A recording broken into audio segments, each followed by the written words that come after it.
माजी मुख्यमंत्री आणि काँग्रेस नेते पृथ्वीराज चव्हाण यांच्या अडचणीत वाढ झाली। कारणामध्ये भाजपचा नगराध्यक्ष निवडून आल्यानं आता पृथ्वीराज चव्हाण गटाच्या यशवंत जनशक्ती लोकसेवा आघाडीने आक्रमक पवित्रा घेतला। अध्यक्ष राजेंद्र सिंह यादव यांना पराभवास कारणीभूत ठरलेल्या नेत्यांमुळे येत्या 4 दिवसात कारवाई करण्याची मागणी करण्यात आली।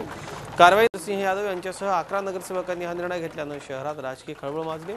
पृथ्वीराज चव्हाण गटाच्या निवडून आलेल्या 16 नगरसेवकांपैकी 11 नगरसेवकांनी पराभवाबाबत तीव्र नाराजी व्यक्त केली।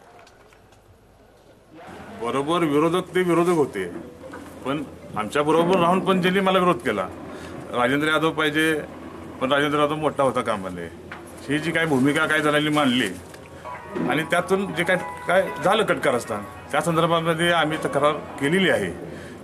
निश्चितपणे त्याची काय दखल घेत्या हे पाहायचं चाललेलं आहे आणि निश्चितपणे त्यावर आम्ही विचार करून आमचा पुढचा निर्णय ठरवू।